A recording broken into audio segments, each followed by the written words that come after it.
So now looking at this side of the veg patch, the newer side. First of all, we've got the garlic, sowed that last autumn, looking absolutely mint condition at the moment, really looking strong. I reckon in about a month's time I should be harvesting that lot. Got a really good amount, really happy with that lot. Very healthy looking. Now this bed here, you guys remember I planted onions. So I've got spring onions in the first part here, and then onion sets. So I planted these spring onions as seeds earlier on in the year, probably back in March time, and I multi-sowed them. So let's have a little more of a look at these. So as you can see, I've got the spring onions here, like I said, and the onion sets, full onions I've got on this side, and both of them, both the different types I planted or sowed, whatever you want to call it, in the multi-sowing format. So I planted them in little groups of 4s and 5s and 6s and 7s for the spring onions, and 3s and 4s for the onions themselves. So I'm managing to get that little bit more, instead of like just having 1, 2, 3, 4, probably 10 in this one row. I've got something like 20 to 30 spring onions in the row. And you know, as I want spring onions going along now, all I have to do is pull out one from the outside, pull out one from the outside. I've got a nice little bunch of spring onions, and the rest of them can continue to keep growing nicely. And the same with these onions. You're not going to get one massive great onion. I'll get some good medium-sized onions, but again, I've got 3 times as many onions in here as I would normally in the traditional row format. I think it's just about to thunderstorm again, but we'll try and carry on.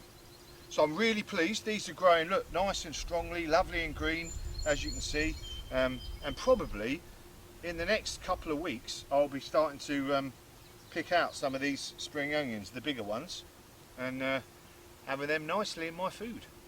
Moving forward, I still haven't done my centerpiece strawberry tower, just haven't got round to it, and I've still got one more triangle to do, but I've got more coriander come up in that one, some mint that's just come up again in there, and some sage in that one, all growing strongly enough. And if we move to this bed here, this is my beginner's bed. I need to do an update on that one. Here's a bit of an update. So we've got peas here in this one, all growing strongly. Got my pea sticks, my version of pea sticks anyway. Just got them out of off a couple of trees. Everything's growing strongly there. This lettuce is absolutely bounding up, looking really good. Beautiful and strong, this lettuce. Got too much lettuce. Then we've got beans here in this one, and tomatoes. Let's come back out of the light. Tomatoes, various different tomatoes, F1 cherry, and the little tiny tin one again there, and some other ones. I'm hoping one will grow up that pole. I've got pole beans, runner beans there, and some purple beans on that side, on the garlic side of the bed. Cheated a bit there. More onion sets, and the carrots all growing nicely along here. So I need to find something to put in this bit here actually. You know, so what we're trying to show in this bed is, you know, as a beginner, if you've only got a small little bed there, you can grow all sorts of different fruit and veg in one bed without too much difficulty. It's all been looking good so far. I think I've got some basil in here as well somewhere. Let's have a look. Here we go. Look, basil's looking nice and strong in the side here. I think I've got, and there's some more, look, hiding in amongst this humongous Buttercrunch lettuce. And as usual, the spinach is gone to seed quite quickly. But the peas, they'll be producing soon, looking good. So now, thinking about this, I have to think about, in fact we'll talk about this in another bed. Just thinking about, you know, the lettuce, you know, it's looking good, and the spinach, but soon that's going to be going over. So I have to be thinking about some succession planting. What am I going to be planting in there next? And I haven't quite decided, which is not very good. So moving over to this bed, this is my actual proper pea bed with all its pea sticks. And all the peas, different peas are looking good. I've got some stray onions in here. This was my onion bed last year. So I've got some stray onions in. I thought I'd let them grow. I am having a problem with this bed actually. Let me see if I can show you. So this is my raspberry, autumn fruiting raspberries bed. But in here I keep getting raspberries popping up. The runners all over this bed. Another one in there, if you can see. I have to keep picking them out, otherwise they'll take over. But other than that, the peas are looking good, growing pretty strong. They'll soon force their way all the way up those twigs, and in a month or so's time I'll be picking peas. Next here we've got, we have the asparagus. I'm letting the asparagus season's gone now. I could take some more, but I want to leave them to grow into plants now. So here's a bit of succession planting then. So these are going to grow up now, and then I need to stake these to make sure they don't fall over and break, but they're going to provide a bit of shade. But instead of not having anything in this bed, why don't I think about growing some lettuce, which doesn't particularly like growing in the warmer season, but with a bit of shade, a couple of rows, doesn't take a lot of nutrients out of the soil either. I can use that bed for some lettuce, which is what I'm actually going to do. But the asparagus was absolutely beautiful this season, not as much as I was expecting. This being maybe the third year I've had them in there. Maybe I was expecting too much, but it was absolutely beautiful. I still had a good month's worth of asparagus out of that bed, so you know, got to be pleased with that. Moving over here, here's my strawberry bed. I put a net over, and then I realised, hang on, I've got to have some way to let the bees etc get in there. So I've pulled the net off for the moment. Once I start getting some bigger strawberries in there, which are all starting to form now, as you can see.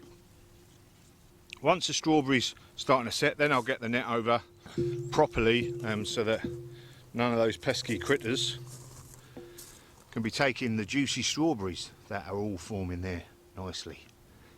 As you can see, lots of them.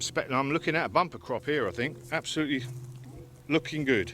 And obviously I did that video earlier on in the year where I spread the strawberries out, pulled a few out, gave them a good feed with some compost, and they've responded really well. I've still got strawberries in this bed that I haven't removed, and this is my blackberry bush, and that looks like it's going to have a bumper crop on there as well. So they're looking good. I've missed my blackberries since coming over to Canada. In the UK, you always have them all around the country lanes, or in fact any lane with a bit of land. And I always used to love picking those raspberries later on in the late summer. I've just got some random onions down there. Bit of space, got to utilise it all if possible. Where are we going next? This one has been still more buttercrunch. I'll tell you, I'm going to turn into a rabbit with all this lettuce. I've been giving it away to all my friends actually, which has been good to be able to give people your excesses. That's Grand Rapids, so that's just coming through now.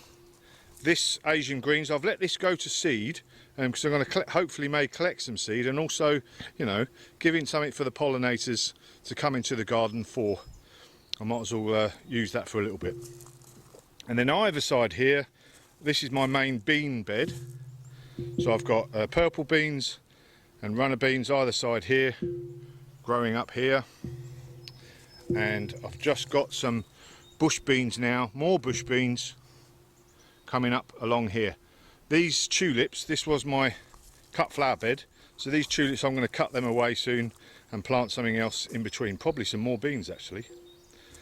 I don't know if you remember, but there's a link up on the screen now. These runner beans, or this side of this bed, I made a trench compost bed underneath that area there, so we're going to see how well they do compared to the beans on the other side, which is just an ordinary, you know, compost and earth bed. Yeah, so that was it. That's going to be an interesting experiment this year. So the more observant of you will have noticed that I've changed t-shirt. I was rudely interrupted by a rather large thunderstorm, which I'm happy about anyway. Really, you know, a good downpour in this heat is good for the plants. There's my June update, done and dusted. Hopefully in the July update we'll have some nice runner beans going up these this new trellis that I'm so proud of, and everything, we'll be looking at peas being harvested and all sorts of delicious things still going. So some successes, you know, mostly everything is looking good. Really disappointed with the potatoes, the seaweed potatoes. I haven't got a clue why that is, but I'm holding out hope. Fingers crossed. Carrots are looking not too bad. I'm really looking forward to the corn growing now. Like last year was a big failure. I only had about 5 plants, and obviously when you got about 5 plants, that's not going to do anything.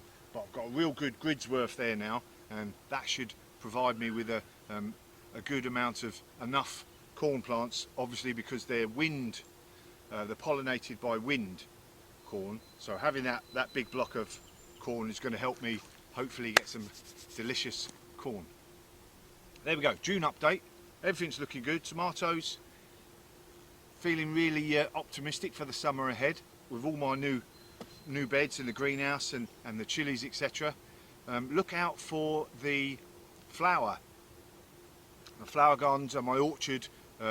June update coming up in the next few days. Really excited about the orchard. I've done a lot of work there, lots of new improvements, and hopefully you'll be back for the July update next month anyway. So job's a good one.